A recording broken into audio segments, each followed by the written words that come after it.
Hello, ladies and gentlemen. I'm Bob Keyser. This is the Son of Man Urantia Project. Today's episode is an article I published 15 years ago in the Journal of Integral Theory and Practice. The PDF with annotated citations and notes is in the link attached. Integral Christ. Exploring the cosmic address of Christ of the Urantia revelation. Abstract. This article explores Jesus Christ as depicted in the Urantia book. It provides an introduction to the Urantia revelation, discusses its origination story and the unique nature of the document, and comments on the controversy surrounding it.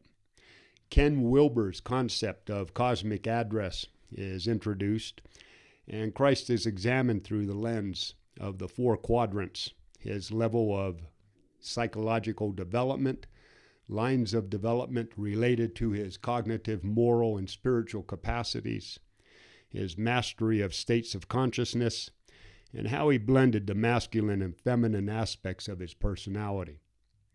It searches for a shadow in Christ's personality, his injunctions for practice, and the faith community that today follows the Urantia revelation.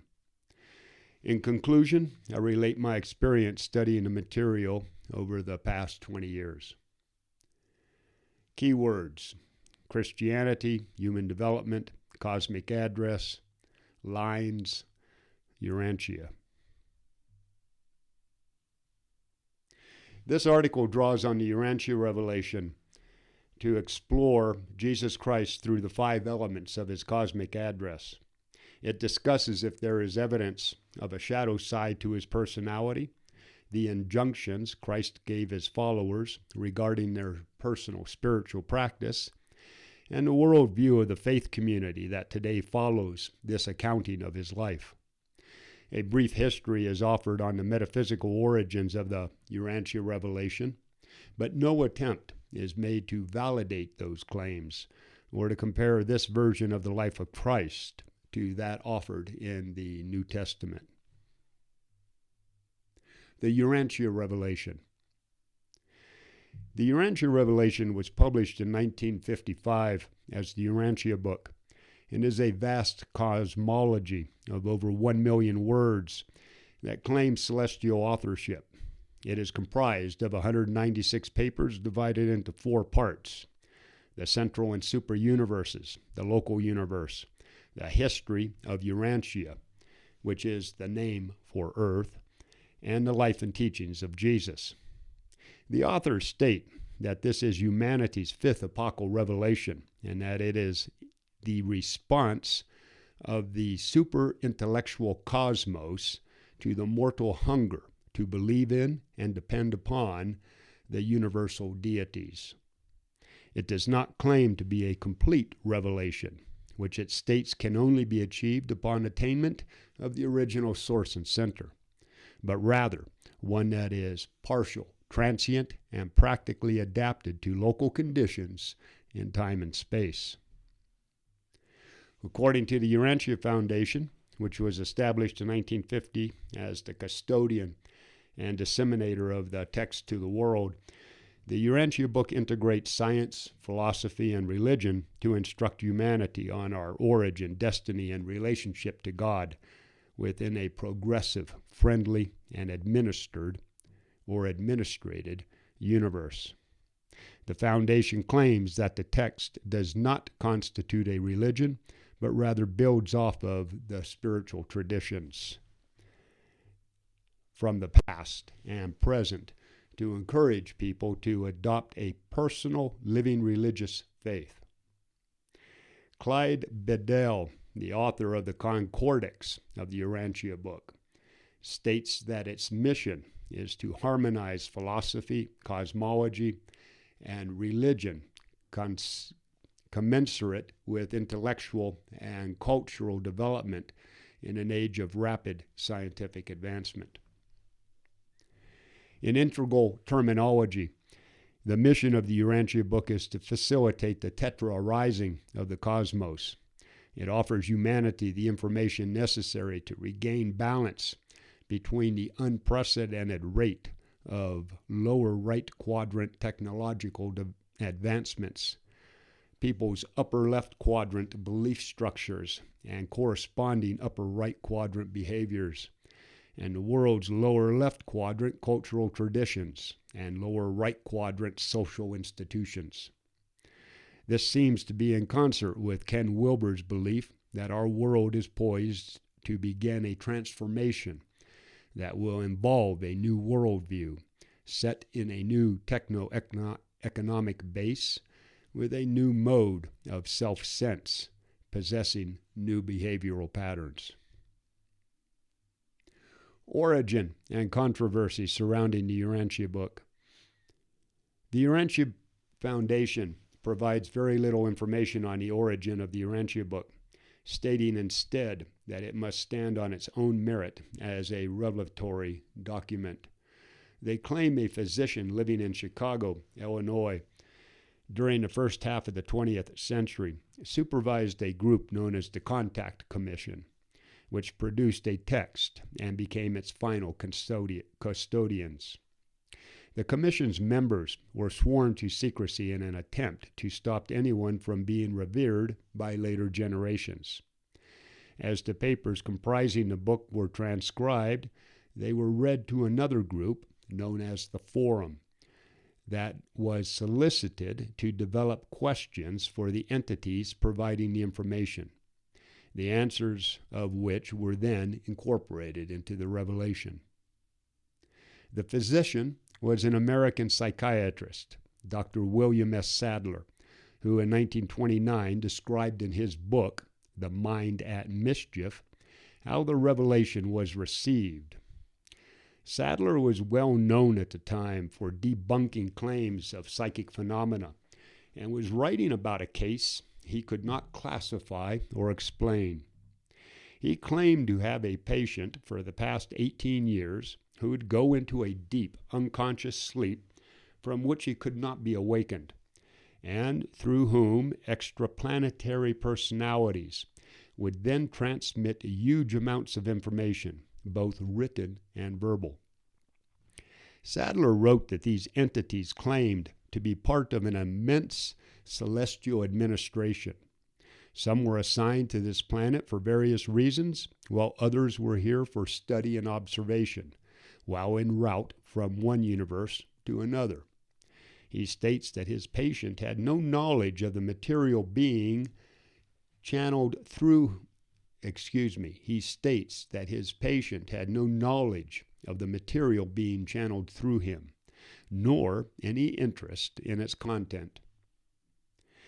There is controversy surrounding the Urantia revelation, and many people doubt that it has other than human origins. This is appropriate and to be expected. A healthy degree of skepticism helps to keep us critical. Regardless of its origination, we do know there was human agency involved in its rendition, which increases the likelihood that the material was influenced to some degree or another by human consciousness. Dr. Sadler and the members of the two groups drafting the questions for the revelators and compiling the final document were all products of early 20th century America. This alone would have resulted in a significant influence on the material. These people had their own spiritual beliefs and their own worldviews, were conditioned by the cultural context in which they lived. America, in one way, is defined by its religious liberty, and over the centuries, this environment has spawned many cults, fringe religious movements, and what are today accepted faiths. For example, the Seventh-day Adventist and the Church of Latter-day Saints. If this material had been translated through people from another time or culture, it would reflect those differences.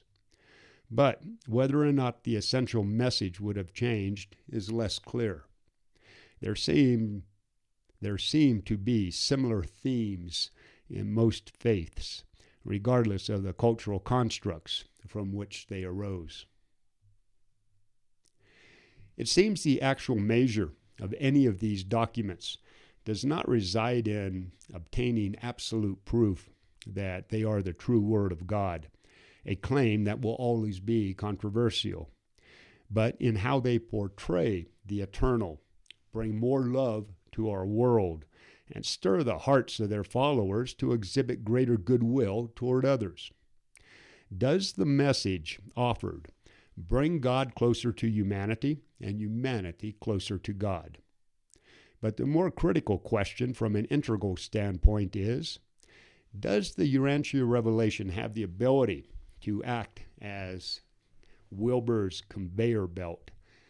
That is, can it help people to transcend from a mythic understanding of Jesus to rational, then pluralistic, and then integral awareness of his life and teachings? Well, I have only recently learned the terminology expressed in these questions. They have been the primary motivators guiding my inquiry for almost a dozen years. Based on my experience, I have to believe the answer is closer to yes than no. If there is a God, then Spirit seems to have chosen many ways to guide us throughout history, of which the Urantia revelation may be the most recent and appropriate for today's world in a Christian context. Unique aspects of the Urantia revelation. The Urantia book presents a spiritual cosmology that some people believe includes historical and scientific information not in humanity's possession when originally revealed, and that is being proven correct as our technology advances and we better understand our past. The organization UB The News, created by Halbert Katzen, is an effort by readers of the Revelation to create, report on, and be a resource for news and information related to the emerging historical and scientific validity and credibility of the Urantia book. Topics being investigated include Mercury's axial rotation, the Shroud of Turin, the human chromosome count, the Tycho Nova explosion, the genetic origins of humanity, the formation of the Sierra Nevada mountains, the Vikings' arrival in North America, the location of the Garden of Eden, the number of galaxies in our universe, the human migration to Britain and the Americas, the location of the ionosphere in the Earth's atmosphere, the sensitivity of humans to the Earth's magnetic field, the breakup of Pangaea and the dispersion of the continents via the theory of plate tectonics, and the possibility of an advanced human civilization near the Caspian Sea over 37,000 years ago. If these attempts to validate the information in the Urantia revelation are fruitful, it will be unprecedented for a spiritual document, and it will require that serious consideration be given to the other material presented in the Urantia book. The Urantia revelation portrays God as a loving parent, the original source and center, and the perfection of eternal truth, divine beauty, and infinite goodness. It places humanity in an evolutionary universe of time and space that is growing toward an era of perfection where the presence of God, demonstrated through the free will choices of the spirit-invested beings of that universe, predominates and is diffused equally throughout all manifest creation. But the actual formation of an ordered universe is delegated to an entity stemming from God and one with God, who in turn creates the celestial administration involved in bringing that universe to perfection. In other words, the revelation is saying God is present in us and enters our universe through our choices, instead of supporting the idea that God is always present everywhere. Rather than supporting the old adage that the road to hell is paved with good intentions, the spiritual value of any act is predicated on the sincerity of the person. It may be said that each of us has more mercy available than we could ever use, and any flicker of desire to choose God's will is responded to. Evil is not presented as a countering force to God, but rather a relative concept based on the presence of or the lack of spirit being manifested through us in any particular situation. And while the gift of eternal life is freely offered to everyone, it can also be denied by anyone. But instead of that personality being condemned to an eternity of hell, it simply becomes as if it never was. And the presence of God, said to dwell within us, takes its value and returns to its source. In this way, the Urantia revelation seems to solve the primary predicament facing most religions. If there is a God, and if that God is benevolent and all-powerful, then why is there so much suffering on earth? The human experience is described as a long progressive journey where we begin as mortals native to evolving worlds of time and space, and with the assistance of God eventually transform ourselves into perfected spirits to reside with the eternal. But at our current level of existence, circumstance has much to do with one's experience on earth. Life is not fair. Accidents, natural disasters, and human malice can befall any of us. And while there is universal justice, it usually works out after our time in the material realm is over. In the meantime, we are expected to meet life's difficulties with courage and demonstrate our faith through the choices that we make. This cosmology differentiates between the material and spiritual realms and includes a third intermediary space called the Urantia, the home of the mansion worlds, and the realm we enter after passing through the portal of mortal death.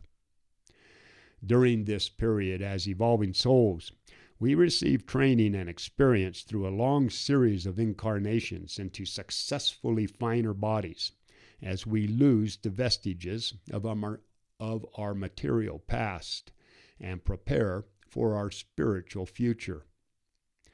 This is different than the normal dualistic separation between God and humanity portrayed by most monotheistic religions that results in the person being met by God the judge upon death, and then either sent to hell as punishment for earthly sins or heaven as reward for obeying God's will.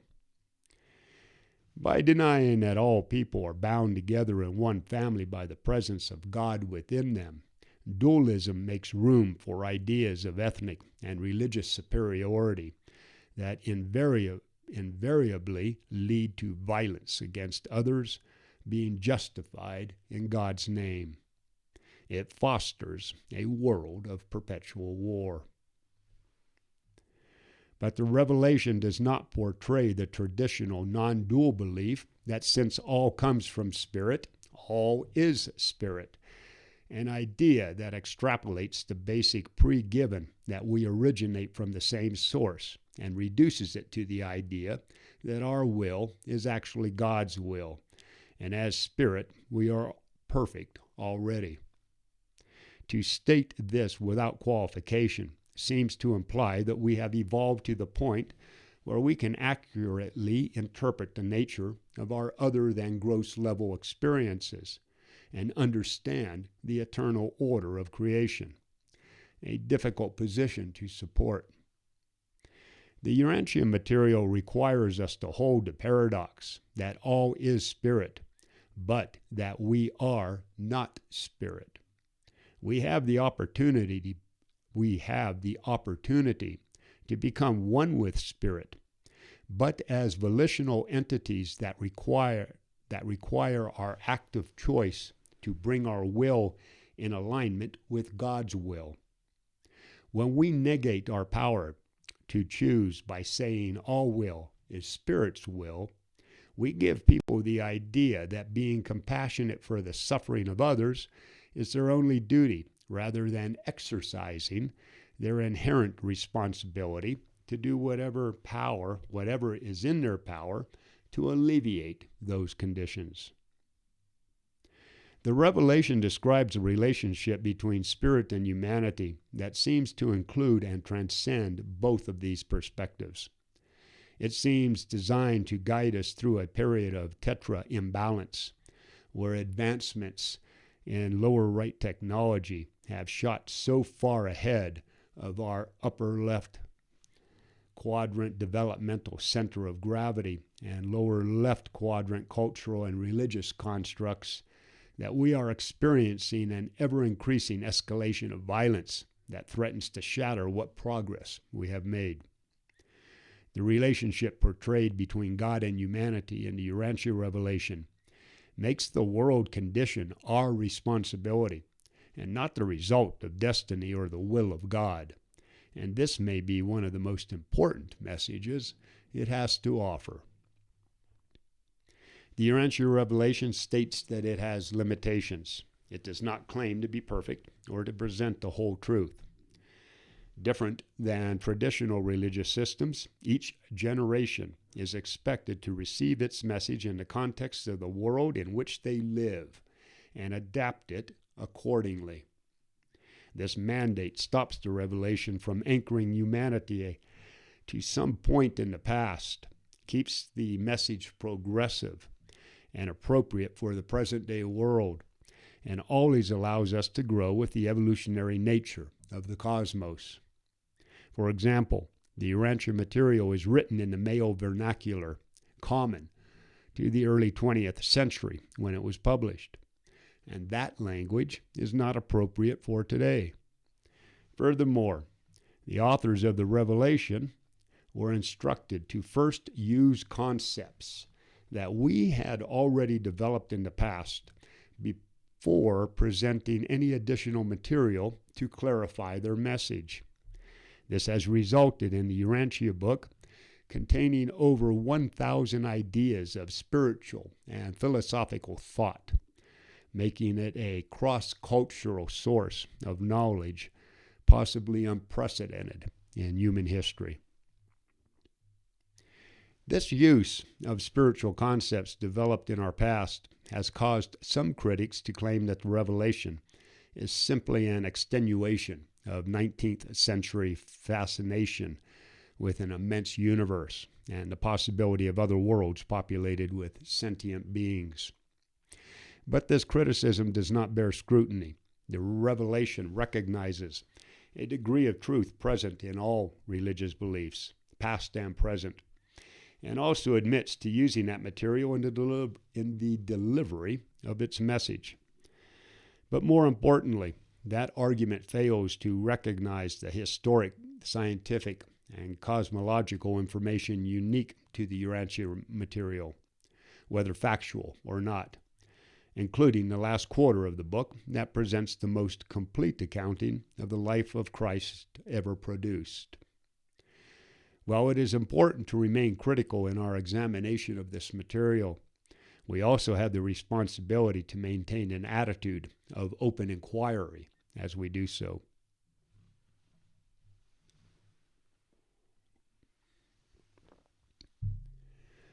The Revelation presents a cosmocentric view of creation, that we are not only one human family expected to get along simply for our own sake, but we are also members of a greater universe, and we have the rights and responsibilities inherent with that status. In other words, the harm we do to one another not only hurts us, but on a spiritual level, it also works to retard our entire universe from evolving to perfection. The critical point is that while we are never separate from God, we are within God's creation, and Spirit dwells in us. We can separate ourselves from God's will. The degree to which Spirit manifests in any space is directly proportional to the love exhibited by the people inhabiting it. We can choose toward eternal truth, divine beauty, and infinite goodness, or not, and our lives will ultimately reflect those choices.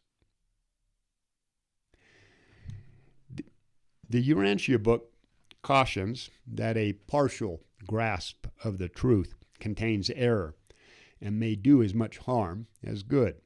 It encourages the wise use of science and suggests that when properly applied, it may be humanity's best social liberator.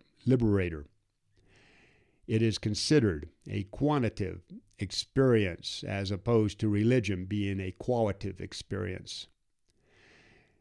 Philosophy is also said to have gone astray when it claims isolated facts of reality are the whole truth.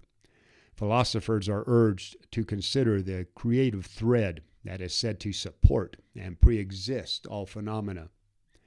But when taken to their highest levels, science, religion, and philosophy are considered one, and all are considered good. The revelation affirms that our world will eventually find peace, and the process will be predicated on an increasingly higher percentage of people understanding the parenthood of God and the subsequent siblinghood of humanity. Nationalism is denounced as the disease from which war results, and instead the revelation advocates world law enforced by a secular representative planetary government and gives temporal sovereignty to humanity. This is quite striking given that it was produced in 1955 before globalization emerged. It proclaims the full equality of women, spiritual or otherwise. All people are said to have a direct and personal relationship with God that no person, priest, or institution can come between. Churches are defined as social groups for people with similar beliefs, but none are seen as superior to others.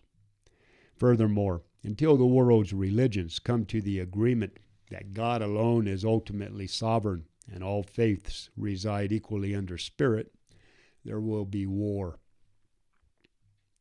In this cosmology, we are born as biological entities, each possessing a personality different from all others in the universe, and each with the potential to partner with God in the creation of a new eternal soul.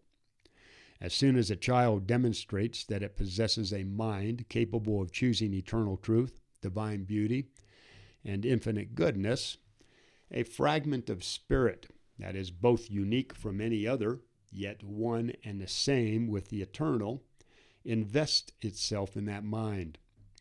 In this way, a process of spiritualization is said to occur that results in a finite mind being able to grasp concepts related to the eternity, infinity, and universality of spirit. While eternal life is freely given and is to be received as such, our spiritual progression is based upon our choices. Each has weight and either moves us, and hence our world, closer to or farther away from divine will. When we refine our personalities to the point where every fiber of our being is in line with the will of spirit, the personality born of the material world fuses with the entity of God indwelling it, and the two become a new soul, to which the parts can never again be told apart. At this point in our world's spiritual development, that fusion seldom takes place during a mortal lifetime, and we have to restart our progression later in the Urantia realm at exactly the same point we were at before we died. We gain nothing simply passing through the portal of death. The life and teachings of Jesus Christ.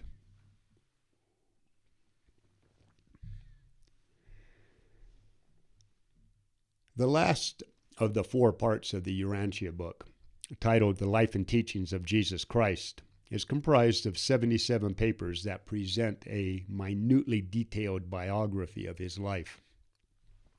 This rendition is credited to the entity that was at one time assigned to the superhuman care of the Apostle Andrew. Within the cosmology presented by the Revelation, Christ is one of many created beings of his stature that have been delegated by God to administer and bring to perfection the many universes in the material realm.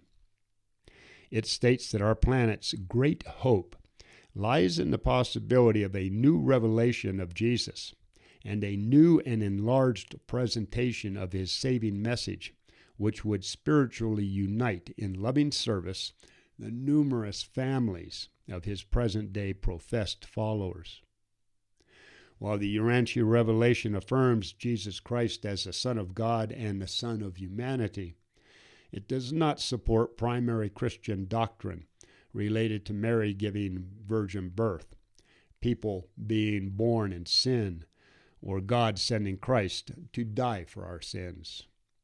The crucifixion is described as the result of our fear and ignorance, not divine will.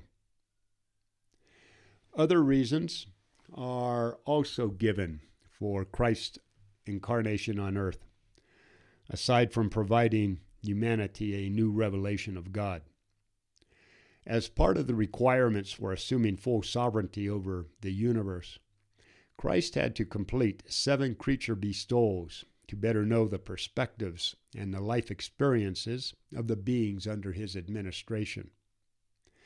These were periods of time where he released himself from the administration of the universe and incarnated directly as a member of one of the various spiritual orders of the celestial hierarchy.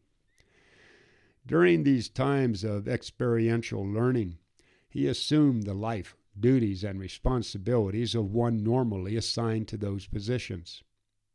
His incarnation on earth as a human infant, in one way the least of the spiritual hierarchy, and in another possessing its greatest potential, was the 7th and final of these creature bestowals.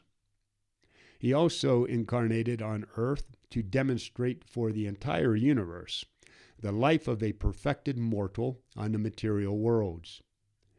This does not mean that we can achieve absolute perfection in this lifetime, but we can perfect our existence at this stage of our evolution.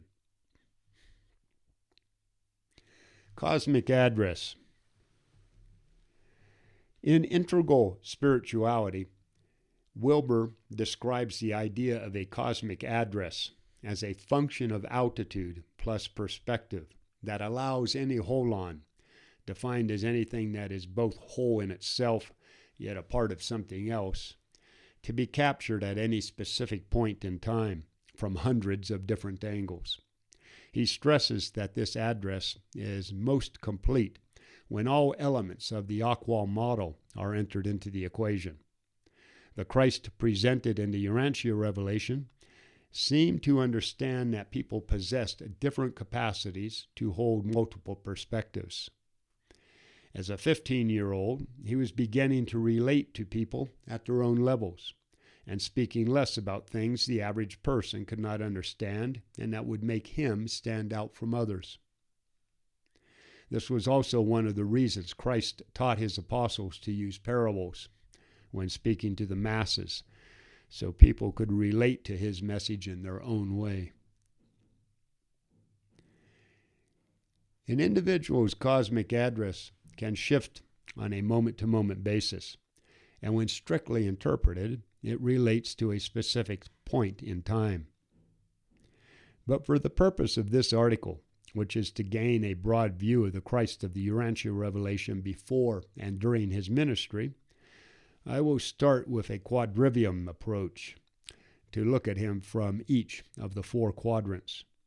I then use examples from his life to define his relationship to the other 4 elements of the Aqua model before discussing if there are indications of shadow in this accounting of his life and teachings. The four quadrants. In the basic equation identifying a cosmic address as altitude plus perspective, perspective refers to the quadrants of the Aqua model. A premise of integral theory is that every holon has four quadrants, or perspectives, that define it. Objects are not seen as perspectives, they actually are perspectives. These four dimensions refer to the inside and outside of anything in its singular and collective manifestation. In other words, the interior and exterior of the individual and the collective. When determining the address of any referent, the minimum information required to do so is the altitude and quadrant from which it is arising. Viewing Christ first from all four quadrants offers a broad picture of how this man thought and behaved, and how he fit within the cultural and social context of his time. Upper left quadrant. The upper left quadrant refers to the interior of the individual and relates to the person's desires or intentions.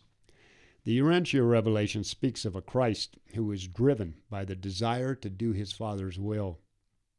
He would often become introspective, and when turning his attention inward, seemed to be drawing forth knowledge from some other source, oftentimes looking to be in communication with celestial entities unobservable to others.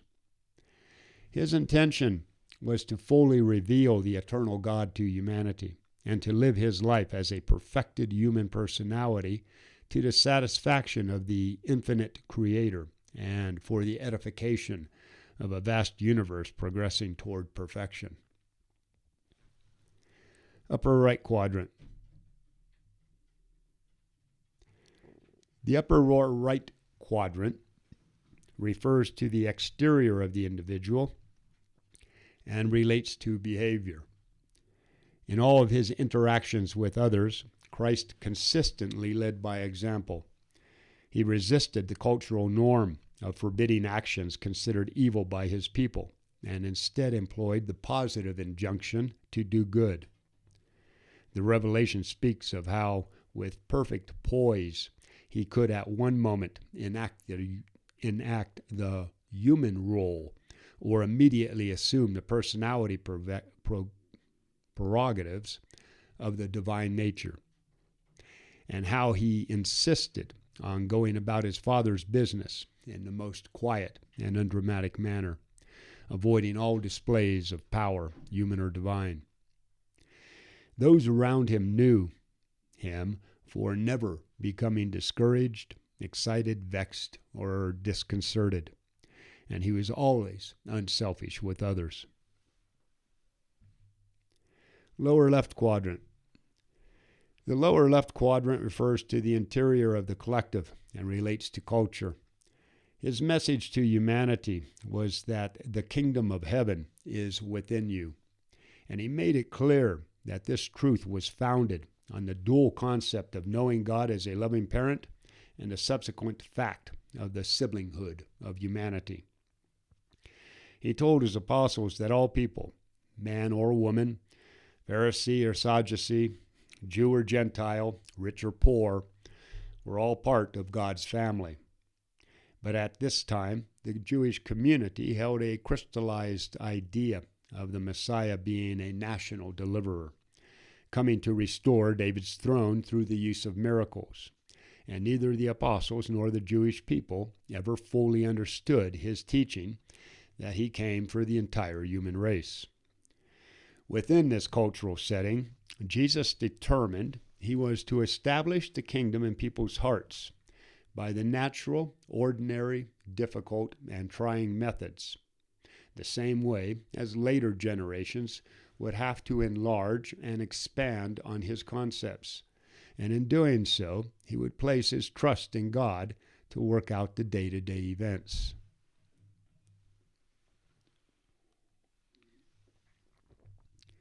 Lower right quadrant. The lower right quadrant refers to the exterior of the collective and relates to the social systems framing a community. Christ developed the ability to qualify any social institution or use of religion by what it does for the human soul and the degree to which it brings God to humanity and humanity to God. During Christ's time on earth, the Roman rule of Palestine was causing the Jewish people great frustration, and continual conflicts occurred between the emperor's laws and the Jewish faith and customs. Christ was adroit in helping his followers distinguish between material and spiritual realities and to honor each in its own way. Possibly the best example of him defining this line was when he was teaching in the temple and the Jewish leaders tried to discredit him by asking if it was lawful for Jews to pay tribute to Caesar, to which Christ famously replied, "Render to Caesar the things that are Caesar's, and render to God the things that are God's." Levels of development. Within the Aqua model, levels of development, or altitude, refer to the degree of psychological development of the person or group and define the worldview from which they operate. This is a hierarchical unfolding of complexity that continually allows a person to consider more perspectives. Wilber relates this process to one of increasing depth, which he considers synonymous with consciousness, where each new level transcends and includes its predecessors. Robert Keegan explains that this does not represent an accumulating batch of skills, but is rather a transformative event that subsumes prior principles in the process of bringing forth greater awareness. Integral theory posits a possibility of 12 stages in life, ranging from the archaic or survivalist mindset through a pluralistic world-centric outlook to one of a supermind, cosmocentric way of viewing the universe. These levels are subdivisions of the continuum people transcend in their move from being egocentric to ethnocentric to world-centric, and finally, cosmocentric. The Christ of the Urantia revelation seems unique among spiritual leaders before or since by clearly being cosmocentric in his understanding of humanity's relationship to God. World centricity, from a universal perspective, is just another form of ethnocentricity. Christ referred to this often. He told the apostles while passing over a bridge leading into Sidon that this world is only a bridge. You may pass over it, but you should not think to build a dwelling place upon it. And when speaking to them about the mansion worlds, he taught that the advancing children of God must there grow up spiritually as children grow up physically on this world. Shortly before his final days on earth, Christ was specific about his mission and our world being part of a larger universe family when he told some of the apostles, "And when you are through on this world, I will have other and better worlds where you shall likewise work for me." These insights were not metaphors related to deeper states of consciousness that can resemble higher levels of psychological development, but references to actual spheres of habitation to which we progress in our journey from the material to the spiritual. James Fowler, in Stages of Faith, limits his highest level of spiritual attainment, the sixth, to those people who have a felt sense of an inclusive and fulfilled human community that is universal in extent. These people are unconcerned with those things of a material nature and derive sustenance from a higher unifying power.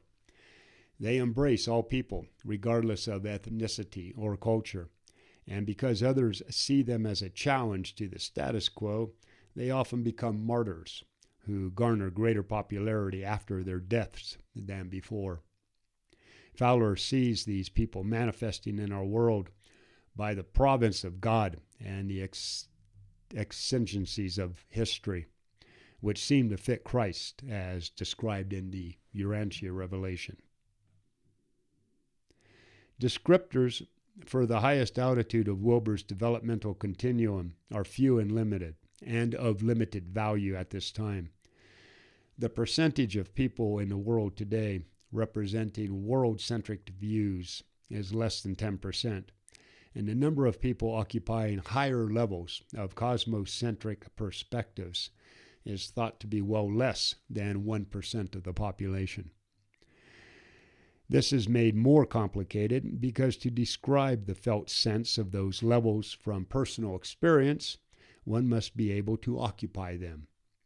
But the Urantia revelation specifically refers to Christ transcending through this entire continuum of psychological development, saying, Jesus' life in the flesh portrays a transcendent religious growth from the early ideas of primitive awe and human reverence up through years of personal spiritual communion until he finally arrived at that advanced and exalted status of the consciousness of his oneness with God.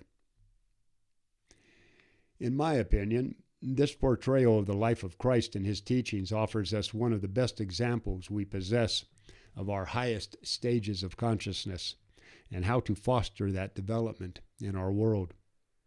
But in accordance with the reflective nature of defining an event's cosmic address, it can also be argued that this presentation represents the limits of my stage of development.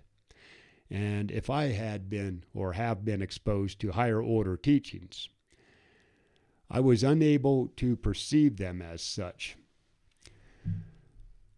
If, however, it is found that others in the integral community agree with my assessment of this material, then this portion of the Urantia revelation may hold great potential for mapping our journey into the higher ground ahead. Lines of development. Wilber views lines of development as those activities we enter into that help us to answer life's most pressing questions, such as the cognitive line that relates to what am I aware of, the moral line that relates to what should I do, and the spiritual line that relates to what is of ultimate concern. He has identified at least 24 developmental lines or streams, most of which he sees progressing in a manner relatively independent from others. He stresses that these lines are not rigid constructs absolutely defining someone, but rather probabilities of behavior. Furthermore, and specifically related to our topic, Wilber posts that mastering the highest levels of any developmental line, Wilber posits that mastering the highest levels of any developmental line is one of his 4 definitions of what it means to be spiritual. For this exploration of Christ, I'll present his development as it relates to the 3 lines related above. The cognitive line. The accounting of Christ in the Urantia revelation reveals a man with an almost insatiable urge to learn about life and to experience it to the greatest extent possible.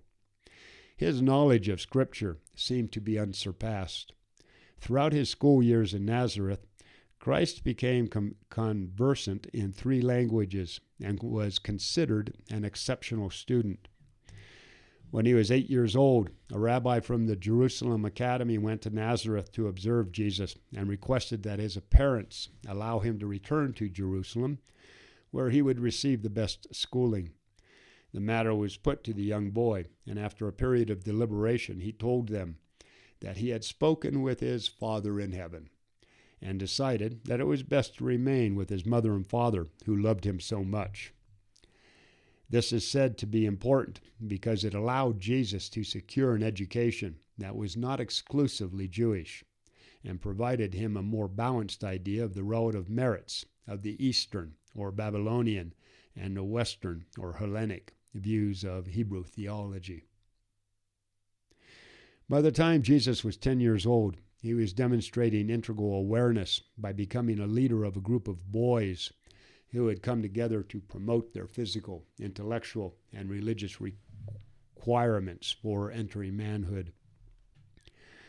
By the time he was 13 years old, he had graduated from the synagogue schools, at which time the chazan, or head teacher, told Jesus' father that he had learned more from Jesus' searching questions than he had been able to teach the lad. Throughout his young years, he helped his father and others in their work, and by the time he was 14 years old, he was a proficient yoke maker, knew how to work with canvas and leather, and was becoming an expert at carpentry and cabinet making. In his 27th year, the Urantia revelation relates, Christ went to work with a friend of his father's, Zebedee, in the town of Capernaum, and whose family fished and built boats for their livelihood. It says that by this time Jesus was considered an expert builder and master woodworker, and that within a year of working with Zebedee, he had created a safer type of boat and established improved methods of boat building. In the evenings before going to the synagogue to study, he held meetings with Zebedee's family and employees where he taught them about humanity's relation to God. It was here that Christ was first called the Master. Later, while resting in the Persian city of Urmia, after returning from a couple of years of travel that included time in Rome, Christ was invited by a wealthy patron of a school dedicated to the philosophy of religions to give 24 lectures on the kingdom of God and the kingdoms of men. It was at this academy that represented over 30 forms of religious belief that Christ, as an independent teacher, gave the most extensive and systematic teachings of his career. Through these accounts, it appears Christ engaged the world in a way that allowed him to experience as many perspectives on life as possible, given the era into which he was born. In his 31st year, Christ was ending his world travels and spent a year wandering alone through the villages of Palestine and Syria to further observe, study, and learn how mortals think, live, and experience the human condition. He was known to the people of this area variously as the carpenter of Nazareth, the boat builder of Capernaum, the scribe of Damascus, the teacher of Alexandria, and the Jewish tutor. Other portions of the narrative show he also worked as a tent maker, caravan driver, and master fisherman. The moral line. According to the Urantia revelation, Christ was not a moral reformer who spoke against delinquency, but rather a positive teacher who exhorted the voluntary conformity of man's will to God's will, and who directed what few denunciations he made against pride, cruelty, oppression, and hypocrisy. The morality of his teachings was based on a personal child-parent relationship with God, in which the emphasis was on the person rather than the country or ethnicity, and where the correctness of any act directly related to the person's motive. For Christ, the intention in a person's heart mattered the most, and this helped to break the fetters binding morality to dogmatic rules and ceremony, and elevate it to the highest levels of spiritual thought and positive living. The Christ of the Urantia revelation was absolutely and unreservedly committed to the doing of God's will. He went forth without looking back and allowed nothing to hinder him in his mission. He was absolutely courageous in how he lived and taught. The accounting of his cleansing of the temple showed a man who strode forth in righteous indignation at the greed, corruption, and commercialization of the worship of God, According to the revelation, in less than 5 minutes and in front of thousands of people, Christ drove out all of the penned animals from the court, and the multitudes responded by driving out the money changers and other commercial interests before he went back to teaching. He worked to emphasize that there was no distinction between the morality of what he taught and the religion that he lived. He taught morality not from the nature of man, but from the relation of man to God. Christ showed his apostles how to live and admonished them to treat others as they believed he would, to not use force in resisting injustice, to love their enemies, to be good to those who hate them, and to bless those who curse them, and to pray for those who used them. The spiritual line. According to the Urantia revelation, early on Christ began to exhibit signs of a spiritual inclination. It relates that when he was 6 years old, after saying his prayers as he was taught, he would perturb his parents by then insisting that he have just a little talk with my Father in heaven. When entering school at 7 years old, he showed a premonition of coming events when he chose as his guiding text the words of the prophet Isaiah. The Spirit of the Lord God is upon me, for the Lord has anointed me. He has sent me to bring good news to the meek, to bind up the brokenhearted, to proclaim liberty to the captives, and to set the spiritual prisoners free. When not quite 13 years old, he was taken to his first Passover in Jerusalem, where he became shocked at the slaughter of so many helpless animals, supposedly killed to gain God's favor. Described as one of the most significant days on earth, one of his most significant days on earth, the revelation relates that the flood tides of spiritual illumination swept through the mortal mind of Jesus and filled his human heart to overflowing with affectionate pity for the spiritually blind and morally ignorant multitudes. And for the first time he was visited by an angel who told him that the hour has come. It is time that you begin to be about your Father's business.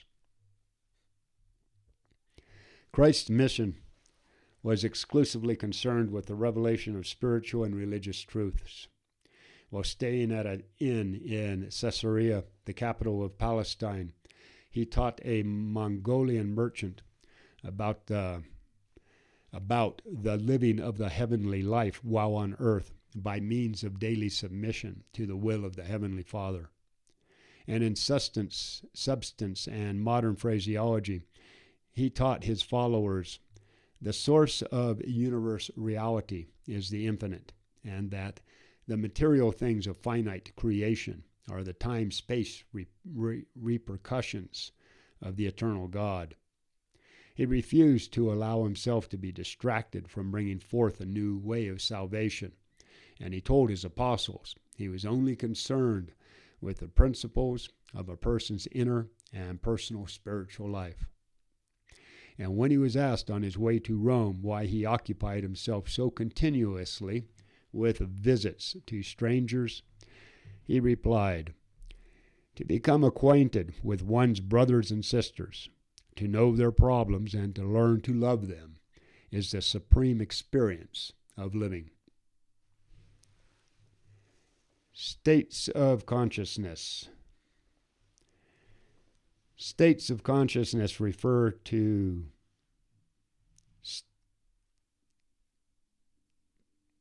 States of consciousness refer to the state from which we perceive events at any point in time. There are at least 5 natural states that can be directly experienced. The gross waking state experienced in normal activity, the subtle dreaming state experienced in a dream or visualization exercise, the casual formlessness state experienced in deep dreamless sleep, the witnessing states that allow one to view all other states, and non-duality, which Wilber suggests is not a state, but an ever-present condition. Training, such as meditation, can help one to permanently move their vantage point sequentially through these states. But any of these states are also available to anyone at any stage of development as a peak experience. How the person interprets any particular state will be directly related to and limited by their worldview or altitude at that point in time. According to the Urantia revelation, Christ achieved permanent non-dual realization in his 31st year, when he went into isolation for 6 weeks on the slopes of Mount Hermon for the purpose of completing the work of mastering his mortal mind. During this period, he finished his mortal task of achieving the circles of mind understanding and personality control. In effect, this terminated the period of his mortal bestowal, the period known as the Son of Man, and in doing so, he met God's requirement of fully experiencing life as a mortal and his own desires to demonstrate to the cosmos the qualities of a unified personality. He was a perfected mortal of the evolutionary worlds of time and space. The accounting relates that he spent more than 5 weeks of unbroken communion with the Eternal, and that during this time he became both assured of who he was and his purpose on earth, and fully committed to continuing his ascendancy into his divine nature. The revelation also clarifies that the great temptation of Christ that occurred toward the end of this time on Mount Hermon was not about material considerations or kingdoms of this world, but rather with the sovereignty of a mighty and glorious universe. Shortly thereafter, John the Baptist baptized Christ in the Jordan River, and he assumed his divine role as the Son of God and the sovereign creator of our universe. According to the Urantia revelation, at this time he heard the final call of God to be about his Father's business. And he went into seclusion, this time for 40 days in the hills near Pella, to contemplate his coming revelation of God to humanity. As he began this period, he was informed that his sovereignty was assured, that he was at liberty to terminate his bestowal on earth at any time, and that his course from then on was up to him. This time wandering in the hills represented the coming together of his two minds, the human and the divine, into one. He decided that he would not use any celestial help in his mission unless that was the will of God, that he may use his powers to help others but not himself, either for sustenance or defense, that he would not use miracles to win people over to his message, that he would proclaim and establish the kingdom of God as the Prince of Peace to reveal a God of love, and that in all matters he would be subject to the will of my Father. Where stages of psychological development can be seen as degrees of spirit's evolution manifesting in the material world, states of consciousness are like portals that allow someone to connect with pure spirit at any stage of development.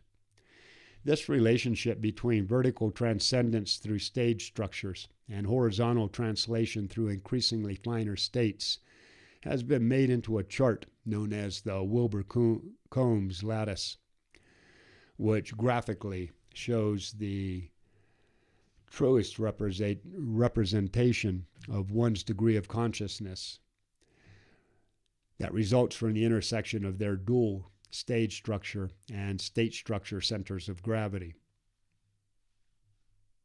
although expanding it into a three-dimensional representation that also portrays a person's degree of health would enhance its accuracy. Wilbur speaks of enlightenment as being when a person is able to reside permanently at the highest state of consciousness while having transcended to the highest level of psychological development that is available to humanity at that point in time. But while many traditions have trained people to reside in the highest states of consciousness, the level of psychological development or complexity of perspective that one can achieve is usually limited to the highest developmental altitude that has emerged in humanity's collective consciousness. During the period of Christ's life, the world was fully ego and ethnocentric. World-centrism, much less cosmocentrism, had yet to manifest in our consciousness. But, as brought forth earlier, the Christ of the Urantia revelation did not come just for the Jews or even our world, but for the benefit of an entire universe of sentient beings. He brought the essential truths for an entire age on earth, and what he said was intended for the inspiration and the edification of other worlds. Literally, other planets, where finite mortals partner with eternal spirit to form new souls for the continual expansion of deity. Types. Although there are many systems designed to type human personality, the most fundamental breakdown is that of the two genders, male and female, and how their value spheres translate to masculine and feminine traits. While recognizing that masculine and feminine traits are evidenced across the sexes, Wilber describes men as often exhibiting masculine traits that stress autonomy, rights, and justice, and women typically displaying feminine traits related to care, responsibility, and relationship.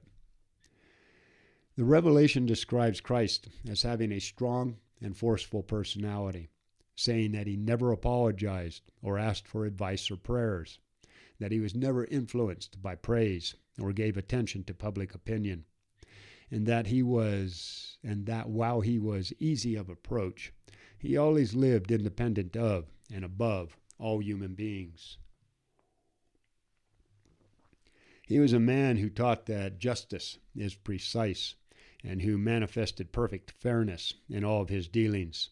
He possessed the courage to counter our historic subjugation of women and allow his followers, and among his followers, they were freed from religious discrimination because of their gender.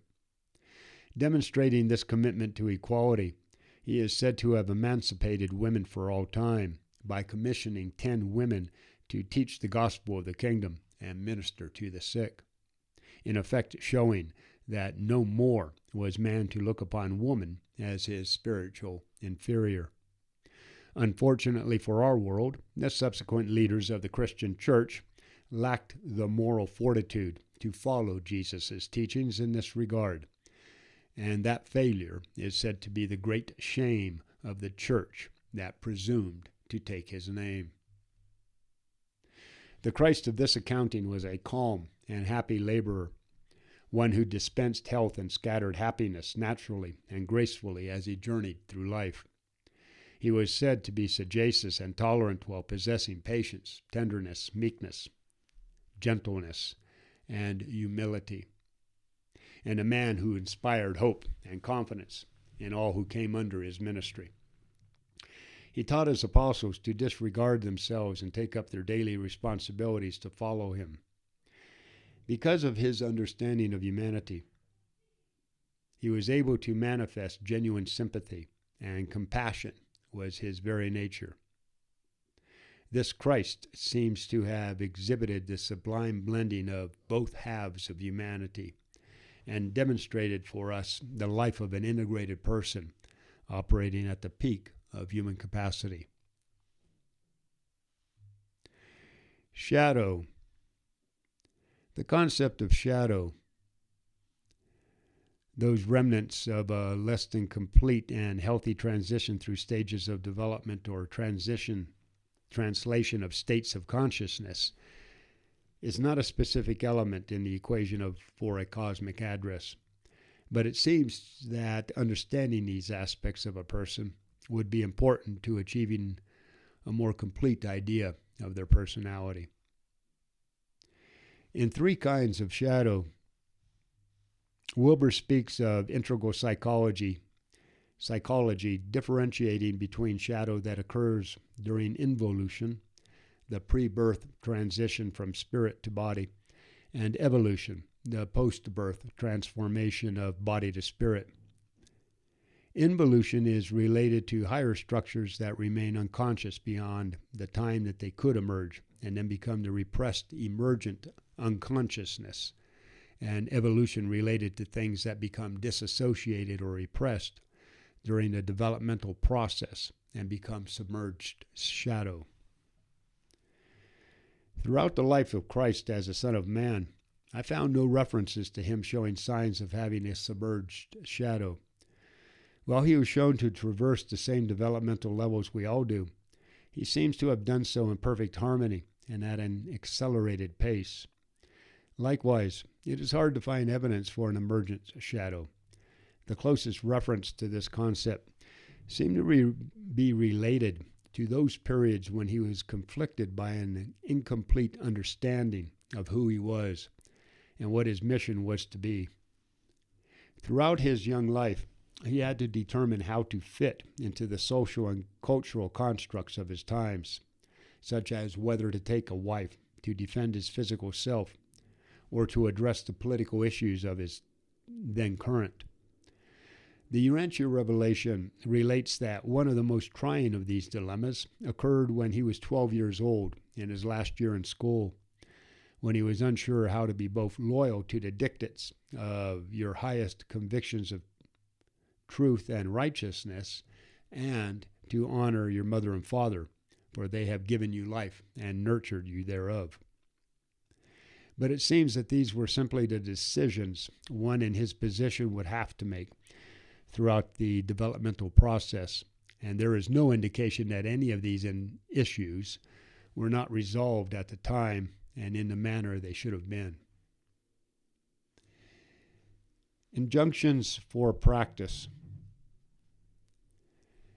The Urantia revelation relates that when the apostles asked Christ about the need to fear God, he told them that injunction was no longer appropriate for humanity.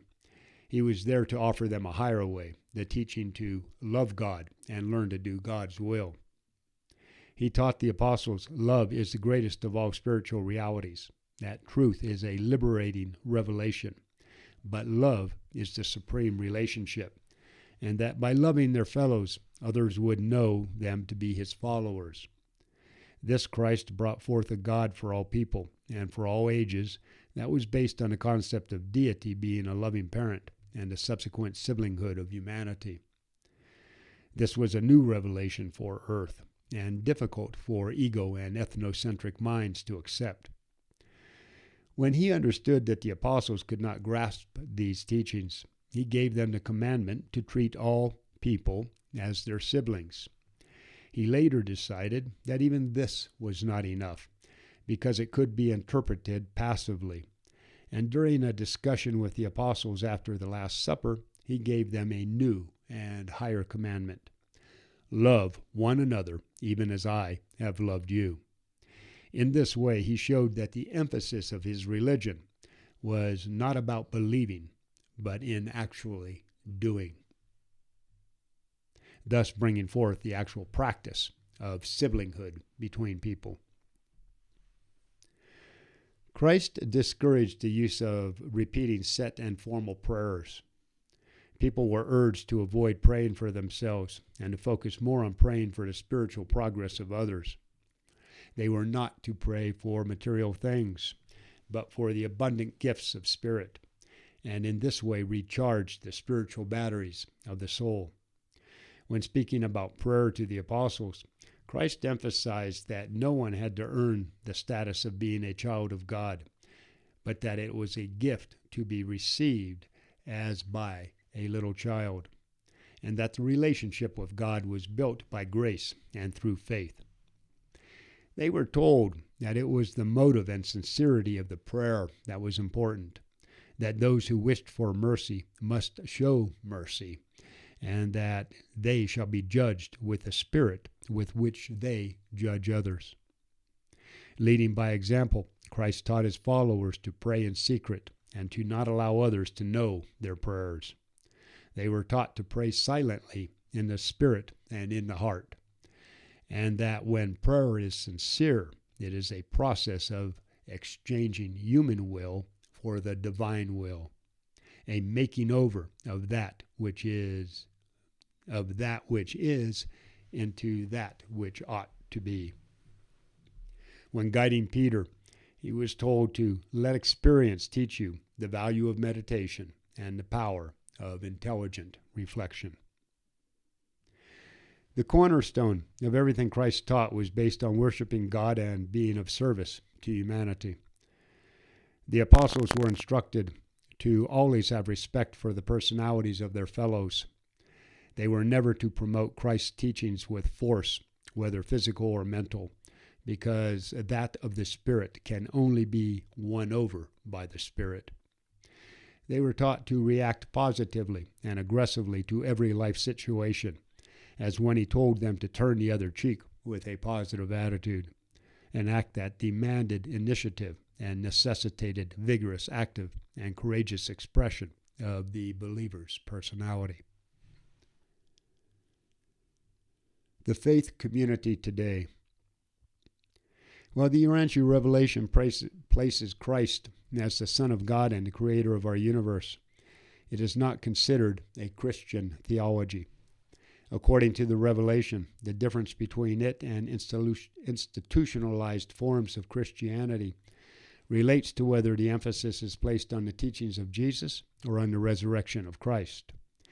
It says that Christ offered a religion based on the personal experience of doing God's will and serving humanity, while Christianity, as founded by Paul, became a religion that glorified Christ, made him an object of worship, and confined itself to the community of believers in the divine Christ.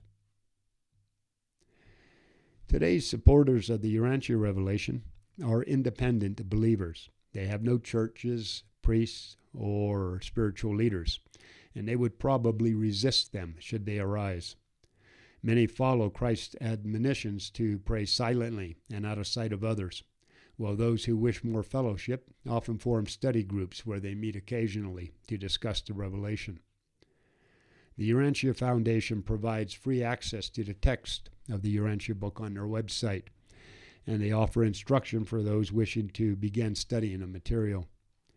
There are also many forums on the internet dedicated to providing a way for readers to interact with one another. As with all faiths, the followers of the Urantia Christ encompass all types of people of various levels of education and stages of psychological development. But the size and complexity of the book and the need to read it for oneself takes it out of the reach of many people. Also, to embrace the teachings of this Christ, people must be at least world-centric in thought and open to moving into cosmocentric levels of understanding. This manifests in people who understand the oneness of humanity, exhibit love for people of all faiths, and recognize their responsibility to serve in accordance with their ability. If, as the Urantia revelation states, the earth is now quivering on the very brink of one of its most amazing and enthralling epochs of social readjustment, moral quickening, and spiritual enlightenment, then this group of people may play an important role in this coming global transformation.